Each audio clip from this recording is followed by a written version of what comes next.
It's not a case of having to wait 12 months to watch, a global catastrophe unfold, because we're already in a state of emergency globally with the climate that is taking place right now before our eyes.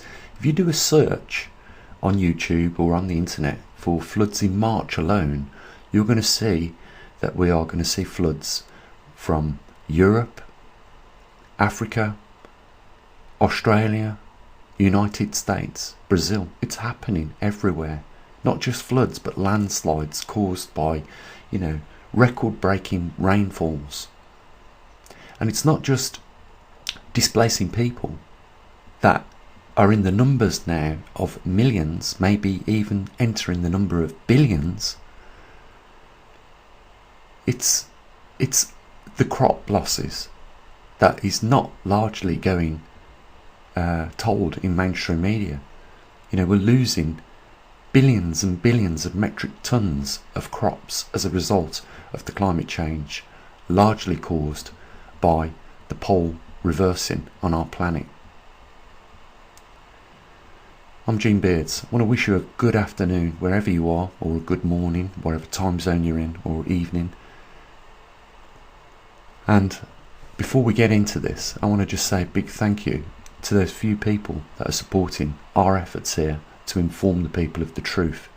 I want to get into just what state of affairs we are in right now in this video. Let's begin. So just do a simple search and you'll see all the floods that have taken place just in March alone 2022. This is not localized problems, this is global problems. And I've been telling people, don't wait until it's too late to prepare, because it's just a matter of time before it knocks on your front door. Make sure you have some provisions put away for yourselves and your loved ones.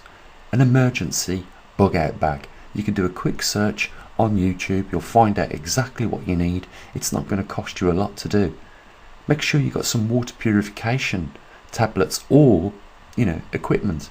You can buy straws now where you can dip straight in a puddle and it will filter out pretty much all of the impurities and bacteria. It doesn't cost a lot. There's a bigger problem, guys. It's not just the climate. It's the world's politicians. And I am shocked, literally shocked of what I have seen in 2022 alone with the corruption. We're seeing now the world's government seize Russian assets. They've used it as an excuse to steal, clearly, another country's wealth. Russia's, reserves in international countries have been seized, and I think it's at the tune now of about £200 billion. We are definitely provoking a nuclear armed race. And what really concerns me is what I'm hearing about Ukraine is not that, it's about what NATO are doing blatantly in front of Russia, provoking them now. And I have discussions with people, they ask me what my opinions are on this, and I tell them, we've got to be really concerned here, because Russia have 5,500 nuclear arms, and they're pointed at lots of countries around the world, all over Europe, the UK, the United States, Canada, Australia, you name it. And we boast in NATO that we've got this Iron Dome defence which will intercept these missiles, but I wonder if and how it would cope with 5,000 launches simultaneously. I think that system would be very quickly overwhelmed. Put it into perspective. Russia have hypersonic missiles, which are a lot faster than most of our missile defence systems like the Patriot. And do you have any idea of how many Patriot batteries you'd need to put around Europe and around Russia to deflect only half of them? You would probably need 40,000 separate units to do that. And I doubt very much that we've got that. But even if we could just stop those missiles, what about the submarines? I really hope that if they are going to be operating the world governments at this level of complacency that they have kept a track on the 500 nuclear missiles that are probably parked just off the shores of our coastlines right now. I'm talking about 80 nuclear armed missile submarines that Russia have, that have got the capacity of 500 missiles. You know, scientists are getting ignored. You know, we have these things like the doomsday clock, which is an analogy of how short of time we are to approaching doomsday. Do people know what doomsday is anymore? Have they got that complacent where they don't care? Do people know what will happen in a nuclear attack? One nuclear missile goes off. A conventional modern nuclear missile gets detonated. There will be a blast range of 3 miles to start with, and everything within those 3 miles will be incinerated by temperatures as hot as our sun.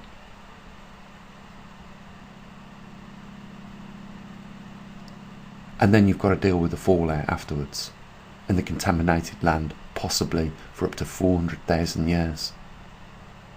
You know, I doubt whether the Joe Bidens, the Boris Johnsons and the Macrons of this world truly understand how close we are to destroying ourselves. We don't have to wait till another 12 months for when the poles of our earth go into the weak field lines and leave those strong field lines. Very, very concerning times that we are all living in right now, and not just related to what is taking place on our planet with the climatic changes. We have a bizarre strategy that is telling people completely 180 degrees away from the truth. You know, when they say it's up, it really is down. When they say something is on, it's off. You know, they have purposely, in my opinion, neglected to inform the public of what we are facing, set aside, you know, the potential arm risks. And if we go back to the doomsday clock, what is the other major concern of these scientists? It is climate. I ask you guys, what do you really think about what you are seeing take place? Because I've seen, you know, only the other day, I don't know how well some of you in other countries know some of the politicians in this country, but one of the ministers is Richie Sunak, and he done his spring budget. He said he was going to try and help people. We're talking around 10 million people now in the UK, in the 5th richest countries in the world, ranking 5th, that he was going to help them. And recently we've seen 40p in the last month and a half go up 1 litre of fuel, and he relieved us with 5 pence of that. Not even, in my opinion, a goodwill gesture. There are more people going to the food banks because they are working. These people aren't on benefits.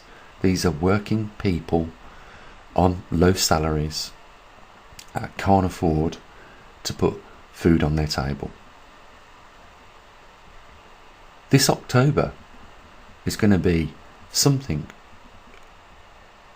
I don't think a lot of us are going to be able to comprehend with what we see. If the fuel goes up, everybody knows the food goes up because of the logistic costs. If the fuel goes up, the farmer has to put his prices on to recover the costs. You know, the logistic companies and the warehouse have to put their costs on. And by the time it gets to the consumer, me and you, it's already out of our price range. I don't believe that we have arrived in 2022 in such a terrible state. And, you know, I question now what times we are in, because I see in the comments section time and time again we're in the end times. People praying to God, you know, because what they see is, as they say themselves, close to what they see and read in the scriptures of Bibles and biblical texts across many religions. We have got people that are in government right now that are just stealing the taxpayers' money. The shadow chancellor on the opposing party that is in government right now asked what had happened to the £11 billion that was wasted on unusable PPE and contracts that were given fraudulent companies. £11 billion. This isn't a small crime. You know, there needs to be a public inquiry, but there won't be. They are literally raping the British taxpayers, and it's not just associated to this country as well. It's a problem which is widespread all over the world. We're rapidly running out of time, and I know what a lot of people think. You know, if those scientists at the doomsday clock reduce it down to 1 second, they're going to say, well, we still have 1 second. We don't need to do something about this. But you know what? A second is not a lot of time. Even 100 seconds is not a lot of time. It's a metaphor to say we are almost out of time. That's all it is. And when you look at what is happening to the world's climate and the reasons behind it, you will know that the governments are either completely aware of what is going on. I know a lot of people will say, no, Gene, you know they know what's going on. Or they know about what's going on and they're not doing nothing about it. It seems like there is a lot of clocks ticking right now. And I believe some of them, as a metaphor, have less than 100 seconds on them. So, if you really love your loved ones and you haven't got any provisions set aside, now is the time. If you want an insurance policy which is not going to cost you a lot of money, which is going to help you out in the most darkest moments, now is the time to get yourself some food storage. If you want to alleviate the cost of living, now is the time to start growing some foods to offset the costs of food that you are going to be buying, because you know what, you have time to grow some crops from now till October. But mark these words, when October comes, you won't believe the cost of food in the shops. Now is the time to start taking action.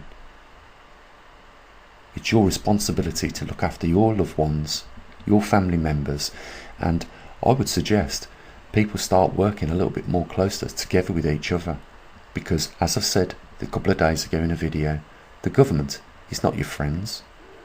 The corporations that work alongside with the governments are not your friends. And the world's media are not your friends. I really hope you do listen to what I'm saying in this video and you take action, because now is the time to do that. We are running out of time.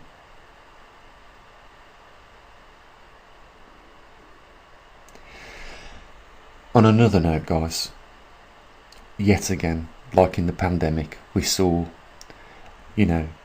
cuts in the fund levels that we raise here at the observatory.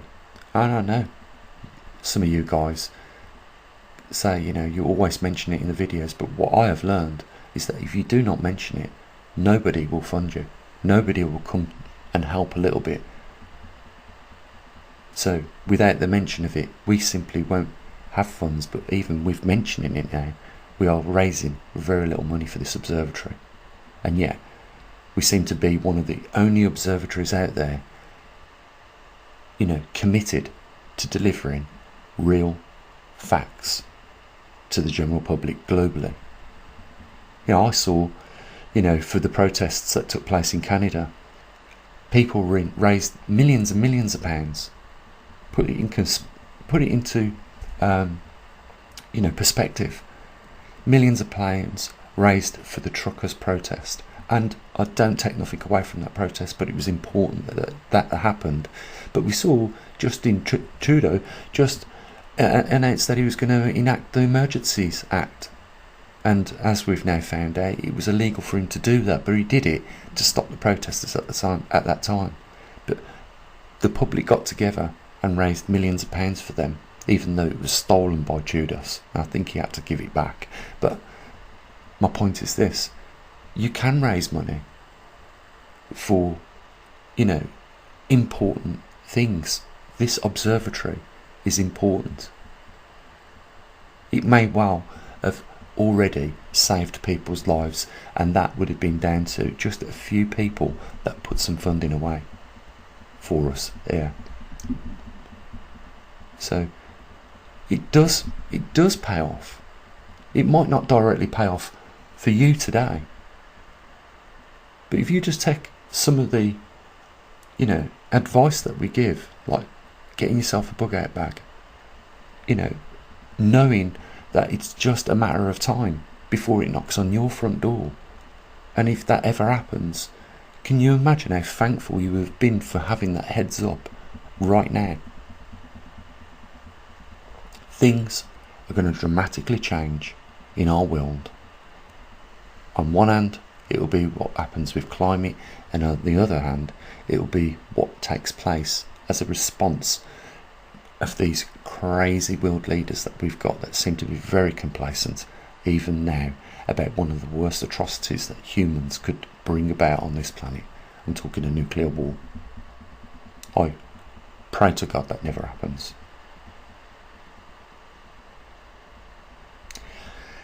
Guys, there's a link down there in the description if you want to help support what we do, and I'll say where else I normally do at this point. You take care of your loved ones. As always, bye for now.